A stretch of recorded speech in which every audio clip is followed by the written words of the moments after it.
A few days ago, on the 27th of September, I finally received the security patch level. So it's good, you know, like late, but still was September.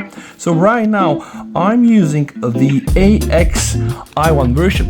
If you have been following my channel, you kind of know that Samsung released the One UI 6.1 update. It is actually the One UI 6.1.1, but technically because 1.1 or X.1.1 is reserved only for foldable devices like the Flip and the Fold, which is Flip 6 and Fold 6. You'll never probably get a One UI 6.1.1, but it wasn't perfect. What do I mean? Well, if you're using your camera and you're using the zoom from 16 to 909, right, and using Scene Optimizer, then this is what you get, specifically on the S23 Ultra. So then Samsung decided to post the update for the S23 Ultra. Some people also telling me that they post the update for the Samsung S24 Ultra, but anyway, I got the September patch, and this is mainly a security related patch. It's only 470 megabytes. This here is the full changelog from Android web page directly in the Android security bulletin for September 2024. So it's a good idea to stay on the latest security patch and update, because apparently they are fixing some vulnerabilities, and sometimes those one can be critical. So don't expect any miracles or any new things here, but in this video I'm going to show you my battery life for the past few days, because all of you are asking, and of course I'm going to also show you the user interface, the fluidity. We're looking at animations, apps opening, apps closing, camera opening, camera closing. But let's first go and check the battery. So right now I'm using it for already a couple of days. You're gonna be able to see what my usage is. So if I click here, then you can see, right? Honestly guys, I'm not impressed. I usually have a daily routine where I pick up my phone at 8 a.m. in the morning at 100%. And then you can see what has happened. So the thing is, I'm not really able to get a full day battery life. And of course I'm a heavy user, right? But initially when I got the S24 Ultra, it was really better. Now this isn't the case. You can see over the past few days, I have to like repeatedly just charge it a few times a day, sometimes 2-3 times, just like top it up a bit so that I can survive the day. And it's not that I'm doing something very weird with the phone. I'm even not playing so much games right now. Of course, when I'm doing tests and testing things like Genshin or Carvex, this might happen, but see, the always on display takes almost 5%, 4% for 80 minutes of camera today. Then some socials like Viber and Telegram, some browsing, some Facebook, One UI home, all right, some music, 2%. So it's a bit disappointing that it doesn't really last so long, but at the end of the day, I've already accepted this and I don't even think it's gonna get better. This is it. So this phone for me isn't really a all-day battery phone. When you're using 120 Hz, and I'm also using WQHD, so the highest available resolution, and I'm not using the power saving mode or the light mode on. All right. This is the phone, so I am now on the main screen. I'm always checking for this animation. The reason is this wasn't perfect some years ago. Now Samsung finally were able to master this.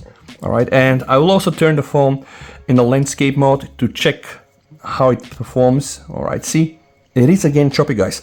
I really hope that I managed to fix the 4K 60 FPS issue on my videos so that right now you can really see it the way I see it. This is not good. Let's see, this is definitely choppy. This is definitely not flagship level. Oh my god, I'm having so much beef now with Samsung and Apple's products. But you know, there is always something to find. And the moment you touch something else, you can just see like wonderful animation. So this here is absolutely not good. Anyway, I didn't really restart the phone since probably a couple of days. So I wanted you to just experience the real thing. Right, if we check the settings menu here, it's I think good. Notifications, not a problem at all. All right, just clearing them all, not a problem at all in terms of how they perform. If we check the recent menu, all good. I can close everything. The volume rocker, all right, here, absolutely not an issue. Right, the weather widgets, okay, the weather just fine. By the way, I do love this zoom in and out animation. Let's open Spotify, because you know with Spotify there is always this thing that sometimes it doesn't really work. Now, by the way, I was able to make it work for this last few tries, which isn't that bad. Okay, and now you just see it closed like this. I don't even think it's a Samsung issue. All right, so now guys, let's try to open a folder. So open a folder, closing it. By the way, smooth. Let's try to do this also in the landscape mode. All right, this is smooth as well. Okay, not that bad. And now guys, it's time to open some applications. So let's open the Telegram. All right, real 120 Hz, not like the Apple, I guess. Going outside, it's very fluid, no issues with that. Let's open X. All right, again, not a problem at all. I can also open Instagram. The only thing I don't like here, and also in other apps, when I invoke the viewfinder, you can see this micro stutters. And again, this time I really hope it's 4K 60 FPS. So if you want to just see the way I see it, the way it's recorded, then this is the quality. And even when I get outside of the viewfinder that is not an 84, I have problems. All right, now let's just do split window. Okay, like that. All right, we can maximize this. Again, it's not so quick. You know, I don't think it's problematic. The only issue that I have is with consistency, because when you do something, let's say 10 times, I would expect at least 8 times, like 80% to be better, and let's say 20% or 2 times for it to not perform nice. Now, in this case, I think it's a hit and miss, right? Sometimes you can probably get like 9 out of 10, or let's say 10 out of 10 perfect animations without any stutter. But then, then the next time you'll get, let's say, 4 out of 10. So this is this consistency thing, like it's not so reliable at all. Let's go inside the settings. If we scroll down here, there's gonna be security and privacy.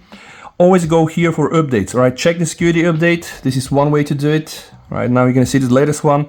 Check also the Google Play update, because those are somehow not appearing on the screen. So you have to manually check and make sure that you do update them. But in terms of stability, I think it's quite nice. The only issues still that persist are with the animations. All right, let's try to repeat this one here. See, you know, no consistency at all.